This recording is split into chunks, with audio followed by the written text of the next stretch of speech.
soo dhawaada saaxiibayaal mar kale maanta halkan waxaan sii wadi doonaa qaybta cusub taxanaheena Call from Neuro Hisso intaan gudaha u galin qaybteena cusub taxanaheena waxaan ka cusnaa muuqaalka loona galso janaalka subscribe aad haduu subscribe ku ahayn waxaan rajaynayaa ka heli doonto qaybteena loo taxanaheena aad iyo aad u maasantahay isla socod wanaagsan bilowga qaybta loo taxanaheena waxaana la tusiyaa gabar la yiraahdo Nanyo waxay gabar cusub oo timid dugsiga haweeney tusinaysa dugsiga carruurta dadka taajiriinta wax ka baran jiray Nanyo waxay haweeneydii ku tir waxaan rabaa qolankan kiriso dugsiga gudihiisii waxaan rabaa inaan ka dhiso xafiis waxaan ka kirini doonaa haweeneydii way ogolaato waxayna siisay Nanyo qolka daqiiqado kadib waxaa arnay in Nanyo qolkaasi ka dhigtay xafiis rasmi ah waxaana markaas nala tusiyay arday kale oo la yiraahdo Nanyo wuxuu ahaa wiil ay dhaleen waalidiin taajiriin ah wuxuu ku soo laabtay UK wuxuuna u soo qaaday hadiyado badan saaxiibadiisii markaas ay saaxiibkiisii kala diinah yimid isigana hadiyado badan ay u soo qaaday ardayda fasalka intii labadan wiil waxaa ka dhexeeyay tartan qarsoon oo ah kuma keeni doona hadiyad badan tartankaasi Nanyo ku guuleystay wuxuuna keenay hadiyad badan ku filan dadka oo dhan Nanyo waxaa wiilka ugu lacagta badan fasalkeeni dhammaan waxaas kadib kabadii cusub Nanyo ayaa timid waxaa markaas yimid macallin oo wadata natiijooyinka imtixaanka Nanyo wuxuu helay darajooyin aad u fiican laakiin wiilkii ka dambeeyay oo la oran jiray Bob darajooyin fiican ma helin wuxuuna aad ugu natiijay markuu arkay natiijooyinka Nanyo wuxuu isir maxaa anigu heli way darajooyin wanaagsan markaas iyo Nanyo aragtaa waxayna ku tir aniga waxaan hayaa xalka dhibkaaga waxay tir ku soo xafiiskayga daqiiqada kadib maanta waxay u yimaadeen xafiiska Nanyo waxay ka qaaday Bob warqadii natiijadii markaas ay gelisay mashiin oo warqadii u kala jibisay cadcad dhammaan ardaydii way ka naxeen daqiiqada kadib Nanyo waxay Bob siisay warqad kale oo lamaatii hore balse kuwii hore waxay ku duwnaan darajooyinkiisii waxay ku aad u fiican Bob aad buu u far wuxuuna isir hooyadii iyo aabahayga ma qiilan doona imana caanaanin doona hadda waxba kama ogaan doona in natiijada ay tahay been abuur Nanyo waxay ardayda u sheegtay anigu waxaan hayaa xalka dhammaan dhibaatooyinkeeni dhammaan ardaydii waxay weydiiyeen maxaa samayn kartaa markaasay dhowl cadays waxayna ku tiri wax walba markaasuu arday kale yimid oo la hadlay Nanyo wuxuu ka yiri gabadha aan jeclaa hadda nin kale ayaa la joogtaa waxaan rabaa inaan ciqaabo gabadhaasi Nanyo waxay ku tiri arrintaada aniga ay kuu qaban doona maalintii xigta waxaana isla gabadhii oo la joogta wiil kale rag burcad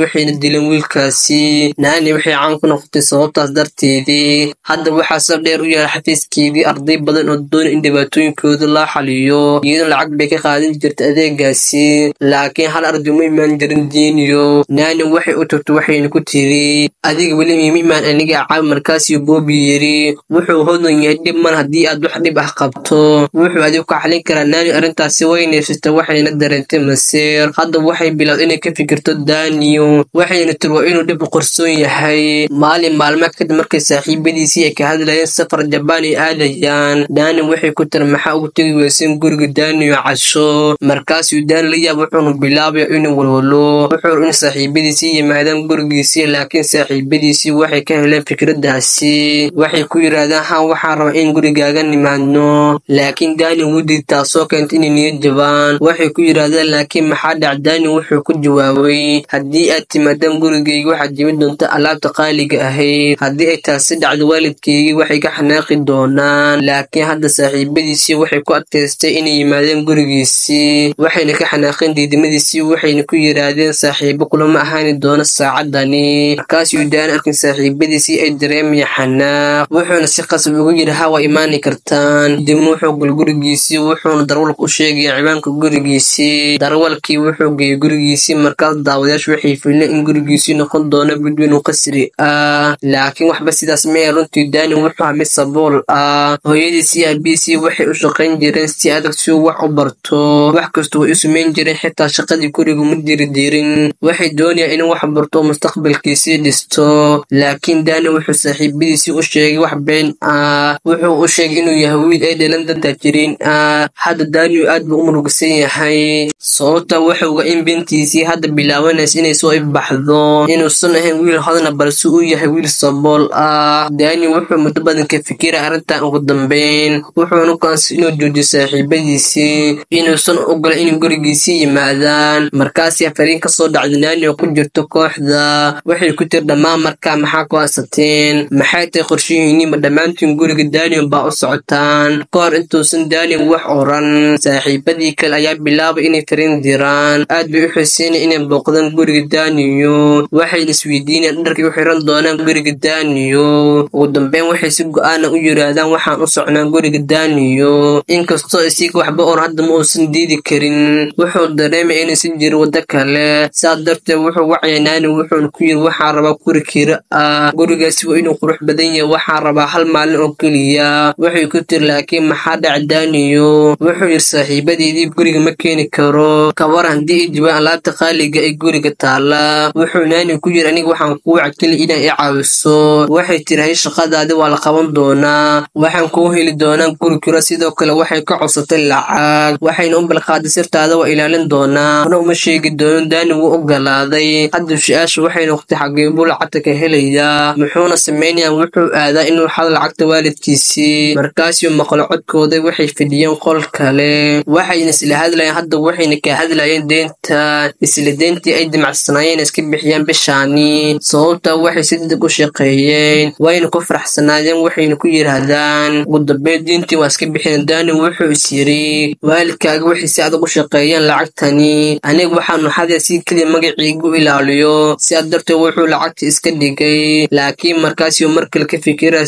saaxiibadiisii. wuxuu is yiri maxaa igu dhihi doonaa beenalu ama khiyaanoole. wuxuu gal xanuun iyo cadaadis. sidaas darteed wuxuu qaaday lacagtii uu rabo inuu dhigo. wuxuuna aaday bangiga, wuxuuna ka soo saaray lacag halkaasi. wuxuuna guri ku noqday isigoo hawshiisii loo dhameeyey. aabihiisii ayaa arkay laakiin lama qaban, ma uusan tubin. maalintii xigtay Nani waxay tusaysaa guriga ay rabto inuu gerida ku qaato. waxay ku tiri guriga ma fiican yahay? Dini wuxuu ku yiri haa wuu fiican laakiin wax yar ayuu ku yiri marka loo eego gurigayga. dibna waxaa arknaa saaxiibadiisii guriga imaanaya. wuxuu fadhiyaa soofa hortooda si hodan ah. markaasii Nani u yeertay shaqaalihii guriga. markuu arkay shaqaalihii guriga wuu naxay, sababta wuxuu ogaaday in shaqaalahaasi ay ahaayeen hooyadiisii iyo aabihiisii. lacagtii uu waxad ayaa sabab u noqotay inay u shaqeeyaan gurigan si loo daboolo. Dini aad buu u cabsaday. Dini hadda wax ma fahmin, wuxuuna dareemay in sirtiisii hadda fashilmi doonto. laakiin waalidkiisii saboolka waxba uma sheegin saaxiibadiisii si aysan ceeb ugu keenin wiilkooda. kadibna saaxiibadiisii waxay fariisteen miiska cuntada. waxaa loo keenay cuntooyin macaan iyo cabitaano. marka ay cabeen cabitaanka waxay ogaadeen cabitaanku iyo casiir midho keliya. dhammaantood waxay ka caroodeen adeega oo ah aabaha Daniyo. markaasuu aabaha Daniyo ku yiri caruur ya wiil waa jartiin sidee bay qamar u cabtaan. markaasuu Bob aad u xanaaq wuxuuna adiga yaa tahay, ma adigana bari doona waxaan samayni karno. Daniyo si waxba kama oran halkaasi, inkastoo arkayay in saaxiibadiisii aflagaadeeni aabihiisii. hase ahaatee wuu amasay. kadibna saaxiibadiisii waxay yiraahdaan waxaan rabnaa khamri. Daniyo waxba ma fahmin muxuu sameeyaa. wuxuu is yiri haddii ay saaxiibadeedii khamri cabayaan hortooda, anigu waa in lacaba, waa inaan la socda. waana dhacday. hooyadiisii aabihiisii oo keenay khamri. Daniyo wuxuuna bilaabay inuu lacabo